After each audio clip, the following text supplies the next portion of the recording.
नमस्कार दोस्तों। अमित शाह गोबर ज्ञान वाले हैं।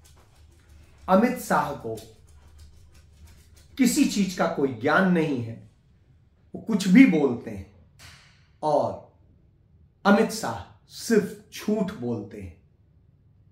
यह बात राहुल गांधी के एक शब्द से साबित हो जाती है। राहुल गांधी ने कहा अमित शाह को इतिहास का कोई ज्ञान नहीं। पंडित नेहरू ने मतलब अपनी लाइफ दे दी,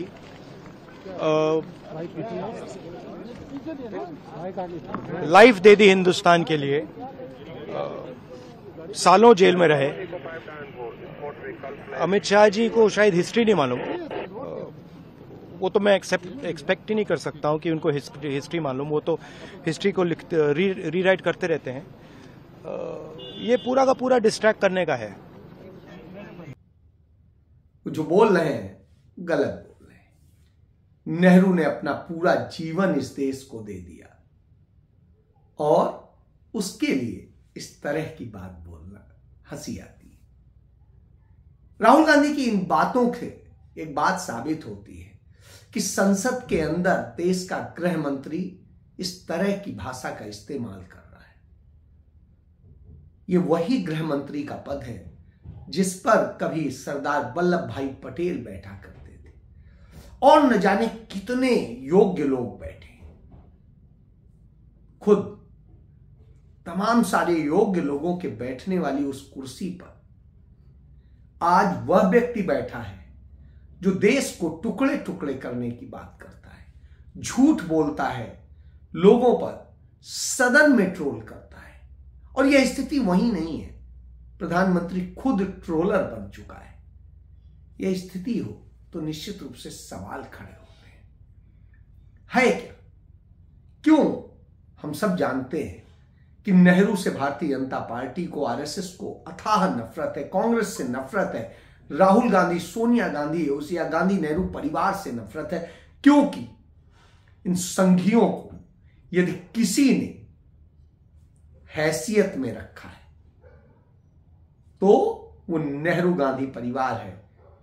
नेहरू जी थे या कांग्रेस थी, इसलिए इन्हें कांग्रेस से नफरत है, इसलिए कांग्रेस मुक्त भारत की बात करते हैं। इन्होंने देश के अंदर नफरत और झूठ का पूरा जाल फैलाया हुआ है। संघ के जरिए वही होता आया है। गांधी की हत्या के बाद में जैसे इन पर प्रतिबंध लगा, सारी चीजें हुई, उससे पर माफी मांग करके बचे थे और माफी वीरों की तो इनकी पूरी फौज है।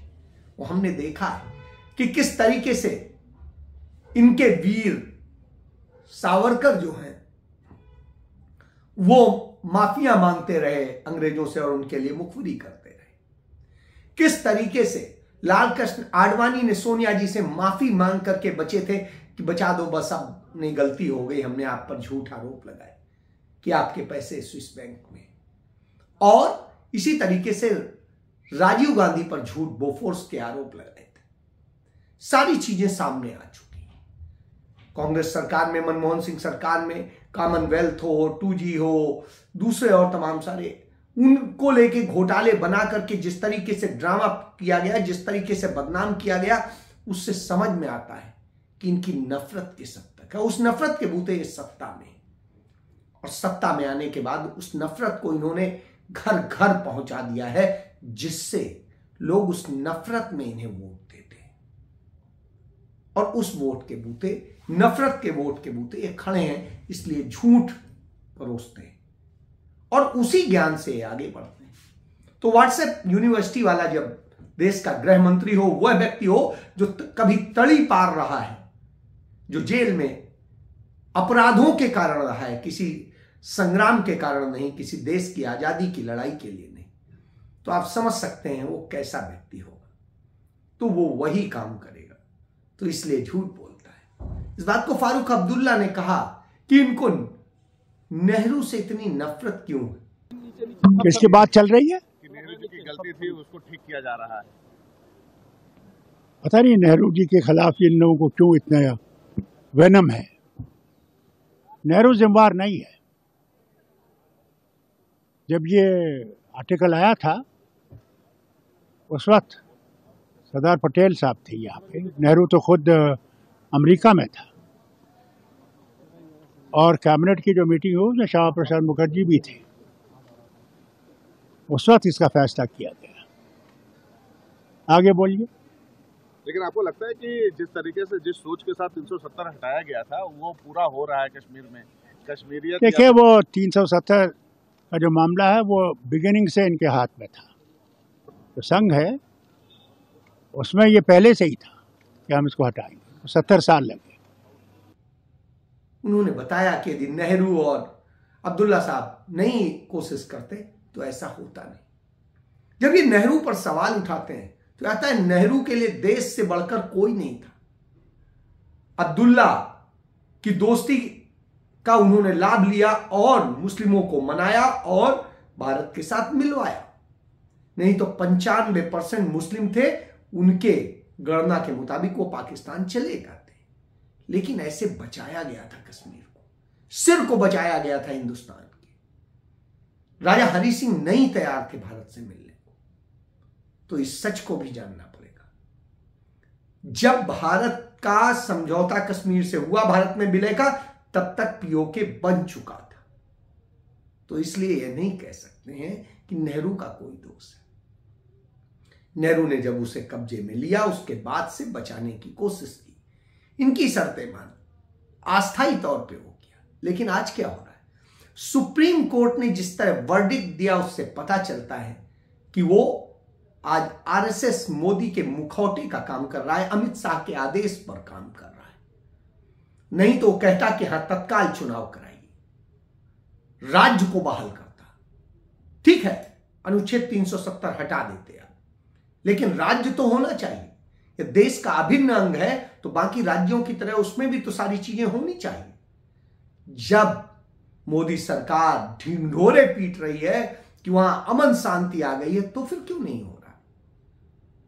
कहते आप लोकसभा के साथ ही कराइए, लेकिन नहीं, आप ये नहीं कहेंगे क्योंकि आप अमित शाह का आदेश मानते हैं। एक मेरे मित्र ने एक कार्टून दिखाया। उस कार्टून में अमित शाह कहते हैं मोदी से कि यहां पर अपने पसंद के सब मिल जाएंगे। वो जगह कौन सी थी? कठपुतली संग्रहालय। तो आज कठपुतली संग्रहालय से ही लिए जाते हैं, चाहे अदालतों के जजेज हो या तमाम मुख्यमंत्री और मंत्री। और जो कहा जाता था आज साबित हो गया कि पर्ची के जरिए मुख्यमंत्री निकलता है भाजपा में, कोई लोकतंत्र नहीं है। आज देख लिया गया। आज राजस्थान में एक पर्ची राजनाथ सिंह पकड़ाते हैं वसुंधरा, और उसके बाद में वो नाम लेती हैं कि भजनलाल शर्मा मुख्यमंत्री होंगे। अब आप सोचिए, वो प्रस्ताव कर रहे भजनलाल शर्मा होंगे। ये भजनलाल शर्मा कितना बड़ा पॉलिटिकल वो है। भजनलाल शर्मा आरएसएस के पिट्ठू हैं, एक बार सरपंच जरूर रहे हैं, उसके अलावा कुछ नहीं है। तो भजनलाल शर्मा साहब मुख्यमंत्री हो गए। चलिए छोड़ दीजिए उन पे, क्या रहे हैं आरएसएस के जरिए, क्या क्या करते थे, उन पर मैं बात नहीं करूंगा। दो और मुख्यमंत्री बनाए। एक मोहन यादव को बनाया मध्य प्रदेश में। मोहन यादव कौन है? जो महाकाल लोक के लिए पूरा प्रोजेक्ट बन रहा था, उस प्रोजेक्ट में जमीन ग्रैब करने वाले लोग हैं। और किस तरीके से उन्होंने अपनी जमीन को चेंज करा के और किस तरीके से उसमें कॉलोनियां काटी और सब कुछ किया, नोट, अथाह नोट कमाए। स्वाभाविक सी बात। तो साहब वो मुख्यमंत्री बने। किस तरह से गालियां देना, हमला करना, लोगों पे मारपीट करना, इस तरह की हरकत करने वाला व्यक्ति मुख्यमंत्री बनाया जाए और कहा जाए बड़ा काबिल है, ट्रम्प कार्ड खेल दिया। तो साहब ये है। फिर आई छत्तीसगढ़ में विष्णुदेव साय को बनाया, जिसे कांग्रेस पार्टी ने निकाल दिया था। क्यों निकाला था? क्योंकि वो करप्ट व्यक्ति थे, तमाम सारे आरोप थे। सब उन्हें मुख्यमंत्री बनाया। उनके यहां ईडी की नोटिस भेजी थी भाजपा की सरकार ने, मोदी की सरकार, और आज वो पाक साफ हो गए। और साहब वो हैं, और वो भी गाली गलौज और हमले करने के, दंगे कराने के, तमाम तरह की घटनाओं के मामले में उनके भी वीडियो सामने। प्रत्यक्षम किम प्रमाण।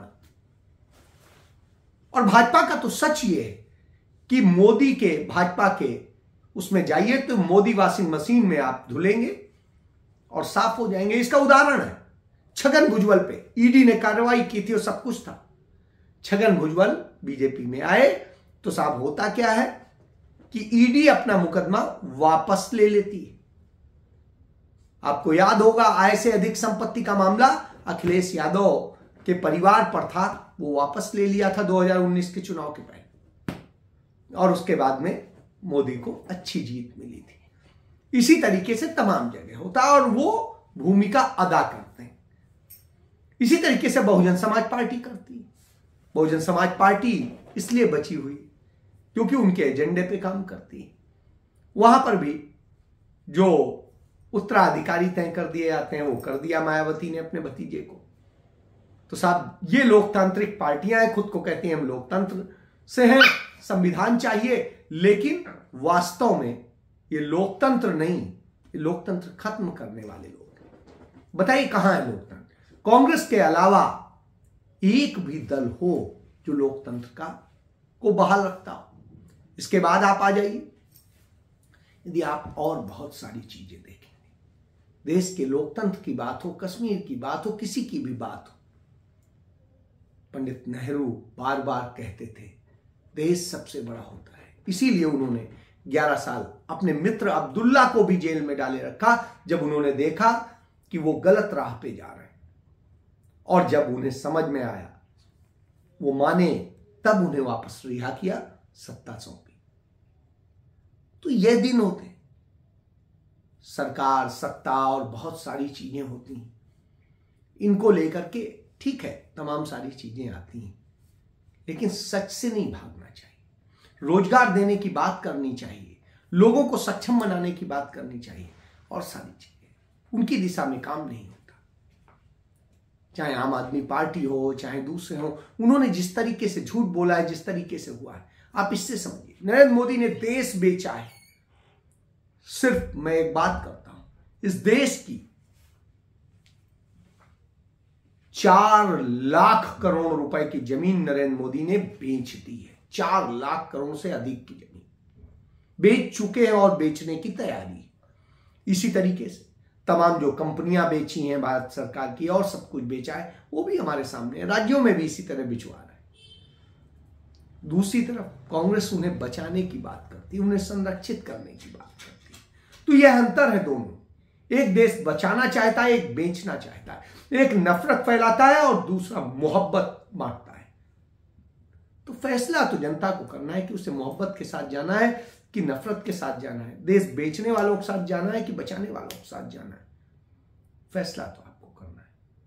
फैसले की जब बात आती है, किस तरीके से इस देश के साथ झूठ बोल करके और सब कुछ झूठ फैला करके व्हाट्सएप यूनिवर्सिटी के ज्ञान से, जिस ज्ञान से खुद नरेंद्र मोदी और उनके अमित शाह बोलते हैं, क्योंकि दोनों की पढ़ाई कैसी हुई है वो सब समझ सकते हैं आप, तो वो अपने ज्ञान को देते हैं और तमाम उनके यहां जो ज्ञानी हैं उसी को ही बताते हैं, यानी उनका भी ज्ञान उसी तरह का है।